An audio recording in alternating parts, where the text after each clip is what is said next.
Buonasera, siamo qui al termine della seconda tappa di Talentis a Cortina e siamo con il vincitore Fabio Bignolini di Northern Light. Abbiamo il vincitore non soltanto di questa tappa, ma il vincitore anche di due dei tre premi speciali della serata, che sono il premio A2A e il premio Polaris. Innanzitutto buonasera. E complimenti. Ecco, quali sono gli elementi innovativi della vostra startup che evidentemente hanno colpito la giuria e vi hanno permesso di raggiungere e ottenere 3 premi su 4? Credo che il nostro punto forte è la sostenibilità.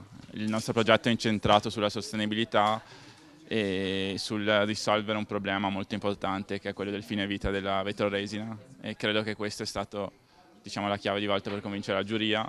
La vetroresina è un problema veramente importante, è presente in tutte le applicazioni sul mercato, paleoliche, imbarcazioni, tubazioni, pannelli, nell'automotive, quindi è un mercato veramente importante.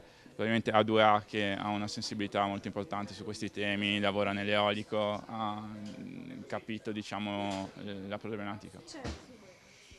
E come diceva il professore che vi ha premiato, il professor Bagnoli, voi sostanzialmente ritornate a porre l'atomo al centro, quindi ecco, sostenibilità e il ritorno a qualcosa appunto come l'atomo, proprio all'origine, giusto? Sì, diciamo che noi parliamo di economia circolare perché l'obiettivo ovviamente è quello di partire dalla produzione per tornare alla produzione. Nel nostro caso la resina si può riciclare e riutilizzare con le stesse caratteristiche meccaniche, quindi sicuramente questo è il punto forte. Devo fare i complimenti anche alle altre startup che avevano dei progetti bellissimi, forse il nostro era un po' più semplice da spiegare e più concreto, diciamo, dal punto di vista degli investitori, della giuria. Certo, che poi la concretezza paga sempre, insomma a volte la semplicità anche o la concretezza appunto pagano. Ecco, la vetroresina dicevi, con la quale se non sbaglio avete creato la prima imbarcazione in vetroresina che è stata premiata, giusto? Vuoi aggiungerci, raccontarci qualcosa? Sì, EcoRacer è la prima barca riciclabile al mondo, costruita con una resina termoplastica e con fibre naturali.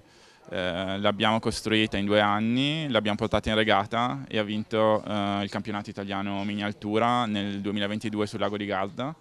È una barca pensata per le regate, per dimostrare che il nostro composito funziona, ovviamente progettata da un progettista molto importante che è Matteo Polli, quindi innovazione nel design, innovazione nei materiali ci ha portato, diciamo, a vincere regate e ottenere molti premi. Ad esempio siamo stati premiati alcuni nei saloni nautici più importanti in Europa, a Düsseldorf, a Amsterdam, al Metstrade, quindi diciamo siamo davvero contenti di dove siamo arrivati in questi anni.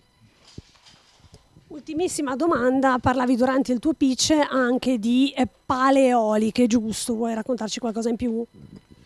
Sì, ovviamente siamo partiti dalla nautica perché è la nostra passione e perché avevamo l'esperienza per uscire subito sul mercato. Le paleoliche sono un tema ancora più importante della nautica, sappiamo benissimo che soprattutto in questo momento l'energia eolica è un trend topic, quindi stiamo iniziando a lavorare per il primo prototipo, vogliamo presentarlo a fine anno e entrare nel mercato che è veramente, in un mercato che è veramente super importante, si parla di milioni, quindi dalla nautica che è un piccolo mercato si va su un mercato mondiale.